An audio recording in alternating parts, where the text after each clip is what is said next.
Today we'll go through the passage for Palm Sunday, and we will have Deuteronomy 32 from 36 to 39. We already have actually two episodes on Deuteronomy. We have Deuteronomy 34 and Deuteronomy 26 passages, and if you are looking for them, you do not need to Google them or anything. You will have links in the description box. And as an intro for today, I would like to talk just a short, kind of like a meditation on Moses himself. It is very interesting to notice that in Exodus 4:10, actually, when God meets with Moses, Moses describes himself in the following way: "Oh, my Lord, I am not eloquent, neither in the past or since you have spoken to your servant, but I am slow of speech or of tongue."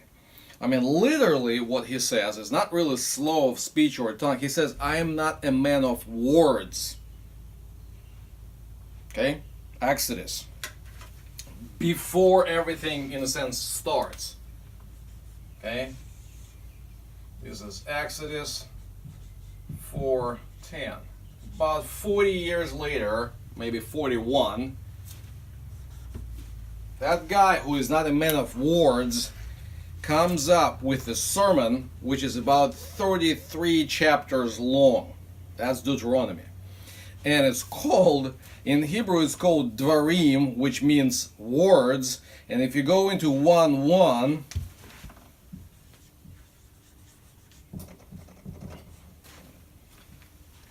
it states, "These are the words that Moses spoke to all Israel beyond the Jordan in the wilderness," and so on and so forth. It is really interesting. Many words. God transformed him in a very mysterious and powerful way. Actually, similar thing in the sense of the parallel, we can think of Paul. In first letter to Corinthians, in chapter 2, he writes, when he addresses this congregation in Corinth, in his first letter, or maybe possibly second, but we're not going to talk about that. He says, "And I was with you in weakness." So 1 Corinthians 2, if you want to check it out, 2, 3, and 4. "And I was with you in weakness and in fear and much trembling, and my speech and my message were not in plausible words of wisdom, but in demonstration of the Spirit and of power," and so on and so forth. So the thing is, again, here's another great man of faith saying that he's not really a man of words in their literal sense. There is something behind the words. And yet, Paul, as we know him from the scriptures, out of 27 books of New Testament, 13 are definitely his, and most likely, at least I personally believe, the letter to Hebrews are also, he's an author of letter to Hebrews. So 14 out of 27, so more than a half. And by the way, it might sound interesting to compare Moses and Paul, but I'm not unique. There are studies where compare Moses and Paul. But also you might want to look for poem of Emily Dickinson, "It Always Felt to Me Wrong," where she actually goes into small, very eloquent comparison of Paul and Moses and God, their relationship with God. As an introduction, now we'll go to the context of our passage, and we need to see that the chapters 31 and 32 constitute a one united block. So 31 and 32 is one block, and it has 6 parts, which kinda go in the same two parts out of 3 in each, kind of like A, B, C. We'll talk about that. It has a parallel development. So we have A, B, and C. And A, B, and C is in the beginning of chapter 31. We are talking about leader. So God talks to Moses, and Moses kind of announced that Joshua will be his successor.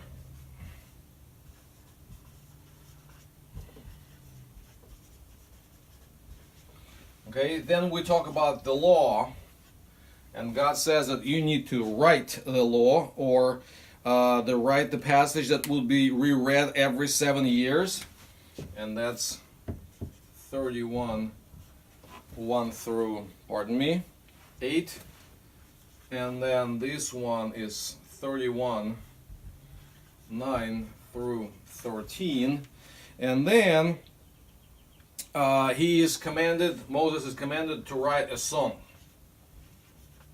So 31 14 to 22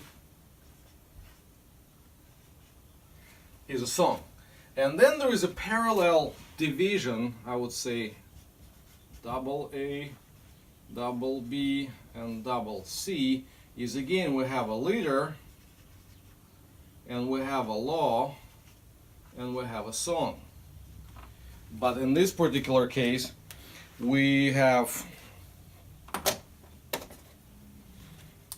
so this is, Joshua is installed, it's 31:23. Then we are again into the passage about the law, and the passage about the law, it goes from 31:24 almost to the end of the chapter. It goes into verse 29, and then 30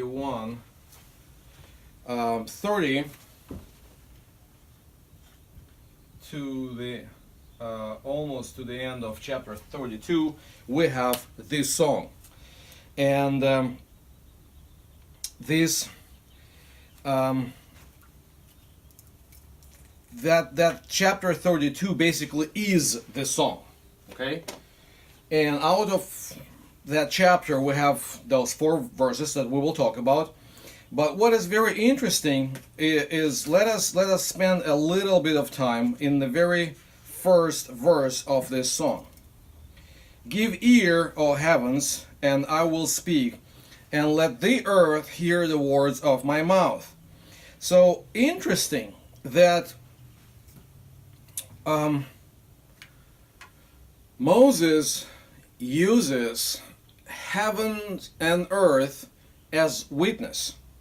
Okay, so he addresses he prepares a song or a special psalm that people should recite to give their children something to memorize, that supposedly they have to give their children to memorize, and so on and so forth.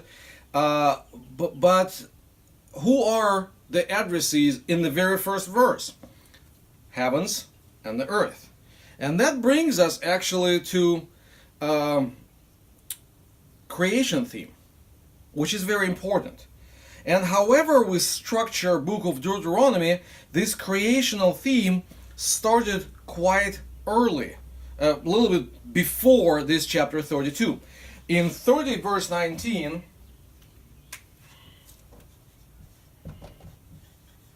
he addresses heavens and the earth. Let us look at that. 30 verse 19. I call heaven and earth to witness against you today that I have set before you life and death, blessing and curses. So when he goes through the blessing and curses block, he talks about that heaven and earth should be the witnesses of that.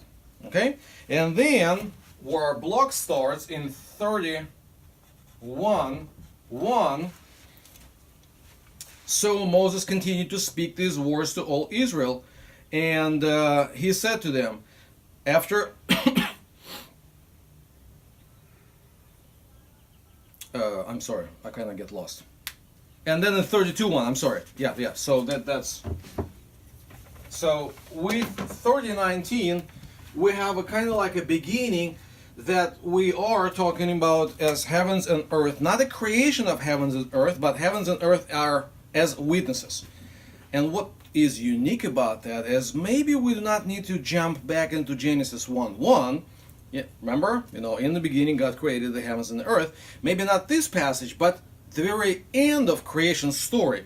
If we will come to Genesis 2, verses 1 through 4. Thus the heavens and the earth were finished, and all the hosts in them.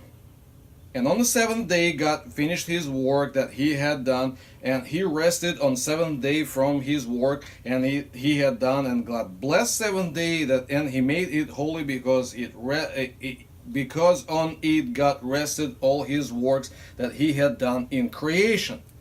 So these three verses that describe seventh day might be the jumping point, or jumping kind of like a springboard for a proper understanding of our passage, of our block in Deuteronomy. So we are kind of at the very end when Moses will come to his rest, and from that we'll have a new beginning. We can, after 7 days are finished, after 7 days are completed, after it is called holy and we have a commemorative song written, everything is set up in place, now we can go forward, we can proceed. Okay, so we just need to remember there is no Sunday without Saturday, so we cannot start new week without proper day of rest, or Monday without Sunday. However calendar works. So in this sense, let us go to the text. In many words, he actually wouldn't present the most glorious case for Israel, unfortunately. In his song, it is anticipated that somehow, after Moses' death, most likely they will fall away. But he prepares them again. The song should be memorized and passed from generation to generation to young kids who will pass when they will grow up to their kids, and so on and so forth, and actually get prepared what will happen if they will turn from their true God, God of Abraham, Isaac, and Jacob, into God of idols, or God-like idols. And that's what we find in verse 36. For the Lord will vindicate his people and have compassion on his servants, when he sees that their power is gone and there is none remaining, bond or free. So the word vindicate in this passage might be understood in two different ways. One of them is if they will be in trouble, if they will be captured by someone, if they would be enslaved by someone, he will fight for them. He will vindicate them in the sense that he will restore them into previous free or glorious position. On the other hand, the same word might mean that he will vindicate in the sense that he will judge them. He will properly vindicate their actions, so they will be judged according to their needs. How do we understand the passage? What interpretation is correct? And the answer is both. When they will be in trouble, they will be judged by God. But the cool thing is, the great thing is, the Lord will vindicate his people. This wonderful phrase in Hebrew, it's amo. This awe, one sound, means his. The whole nation belongs to him. And then as one theologian said that he is hopelessly belongs to these people. He has a continual, constant, eternal bond with his people. And that's very important. And there is another phrase which we find here, is he will have compassion on his servants. And the first time we find the phrase his servants in this setting is in book of Leviticus in chapter 25. And it describes that they used to be as servants of Pharaoh, now they are servants of Yahweh. So he doesn't only take them as people that he can kind of have just simply relationship with. These people do serve him with their abilities and with their talents and gifts that he distributed among them.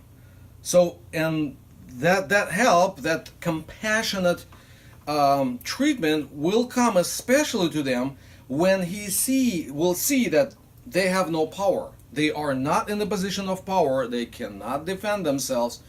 Everything is gone. Every type of their horizontal relationship is basically ruined. There is no free, no bond. There is just a mess. This is the greatest moment when Lord can project his help and support them. Verse 37.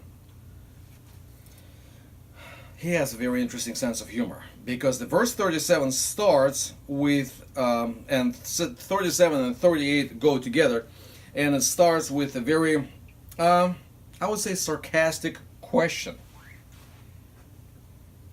He will say then, where are their gods, the rock in which they took refuge, who ate the fat of their sacrifices and drank the wine of their drink offering? Let them rise up, help you. Let them be your protection. So, where are their gods? And the answer is, no gods. No gods can protect them. No gods can replace God of Abraham, Isaac, and Jacob. No God can substitute this rock of salvation. And the rock, it's actually very dominant theme in this particular chapter, in this particular song. But also, if we go into the story of Exodus, we remember that in Exodus 17 and then in Numbers 20, there is this rock that Moses and Aaron approach, and both times, unfortunately, they hit the rock. The first time they should have done that in Exodus 17, but in Numbers 20, God tells Moses to address it with words. By that time, I guess his transformation was not complete, and instead of using words, he decided to use a staff. So he hits the rock, and he hits the rock twice. But we know from other passages of the scripture, for example, from 1 Corinthians 10:4, that this following rock that they could get living water from was Christ. So this water that comes out of a rock, and the rock is Christ, is also depicted and kind of described in a very, on one sense, anatomical, but on the other sense, with a deep mystical point of view in Gospel of John in chapter 19. That's the only gospel where Jesus described as the one hanging on the cross, and then one of the soldiers, instead of breaking his bones, seeing that he most likely died already, takes the spear and goes through his back, and the water and the blood goes out, and then they determine that he died. So this living water goes out of Messiah, this living water that goes out of the rock that we know that followed them. And that's another theme that is picked up in Psalms. If we'll go into Psalm 18, give me a second. Next time I will definitely bookmark it. And in Psalm 18, for example, we have few verses that kind of, not necessarily as a rehearsal, like a refrain, but verse 2, the Lord is my rock and my fortress and my deliverer, my God, my rock in whom I take refuge. Verse 2. Verse 31, very important one, is we have, for who is God but the Lord, but Yahweh? And who is rock except our God? And then this, almost at the very end of this verse, verse 46, almost at the very end of the psalm, verse 46, the Lord lives, and blessed be my rock, and exalted be the God of my salvation. So that's the only rock that can give protection, supply, any kind of positive means that can influence your life, where you can find refuge in the stormy days, that you can sit behind this rock and the waves and sand and this storm will pass over you. And verse 38 kind of like keep developing this theme. So where are those gods? Those gods who ate the fat of their sacrifices and drank the wine of their drink offerings. Let them rise and help you. Let them be your protection. The thing is, if we, especially in the ancient days, if we would study this cult system of Israel on one hand and surrounding nations on the other hand, or even if we'll go a little bit further from Near East, most likely we would find that from as an outside observer, that the system of cult might look, if not identical, but very similar. You have altars. They can be made out of stone. They can be out of metal, bronze. Maybe somebody would have even fancier, schmancier stuff, bronze covered with gold or just gold. I mean, but there is an altar. You have a sacrifice. You start the fire. You bring the either animal or something else, grain, and go into the fire, and the sacrifice ascends to heaven in smoke, goes up, and usually people would pay very careful attention what kind of smoke they got. If it goes straight up and the higher it goes, the more blessed it is. If it blows by the wind, maybe it's a not good sign, blah blah blah, and all of this kind of stuff. The thing is, it's not really as important how it looks for an outsider. The very important thing is, what would it represent?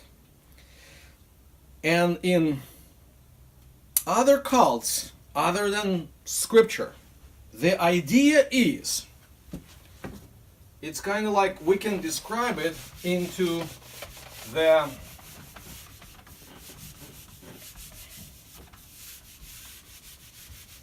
Model N and Model U. So Model N is when you want something from a God, okay? You want something from the divine, and you bring something as a sacrifice, hoping that you will have a positive result. Okay, this is Model N, in the sense that it kind of looks like in some sense, as a letter N. Okay, or you can have a U model as a letter U. So God stretches to you. He first addresses you with his graces. Okay, so God of Abraham, Isaac, and Jacob addressed his people first, and then, as a sign of thanksgiving or glorification, something is done in return. So however it looks from the outside, the most important thing is we need to keep our attention that in the Bible, the true sacrificial model looks like this. First, God addresses people, and they react as true worshippers.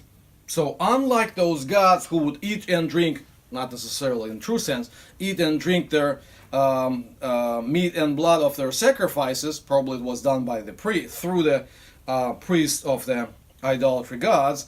The very important thing is there is only one God who actually would respond to any kind of behavior of the worshiper, because actually he is the one that has a relationship with the worshiper in the first place.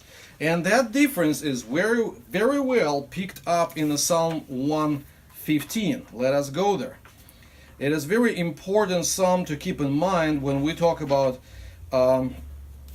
true worship and relationship with true gods versus God's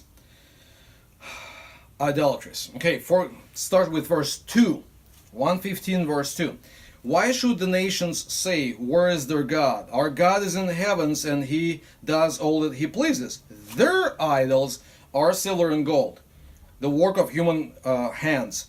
They have mouths, but they do not speak, eyes, but they do not see. They have ears, but do not hear, noses, but do not smell. They have hands, but do not feel, feet, but do not walk. And they do not make a sound with their throats. Those who make them become like them, so do all who trust in them. So it's very interesting. Even though the idol, again, from the outside can be described as almost the same as Yahweh. We hear about the arm stretched and mighty arm of the Lord. We hear about that he talks. Therefore, we kind of presuppose he has a mouth. That his ear is attentive to hear. He walks, and so on and so forth. But unlike them, however it looks like, they do not deliver the results. The second problem with idols is those who not only make them, but trust in them will become like them. No words of condolences delivered, no help. Everyone is after everyone, and so on and so forth. So, with this in mind, we come to the very end of our passage. We probably will have a short lesson today, but that's fine. Verse 39. See now that I, even I, am He, and there is no God beside me. I kill, and I make alive, I wound, and I heal, and there is none that can deliver out of my hand.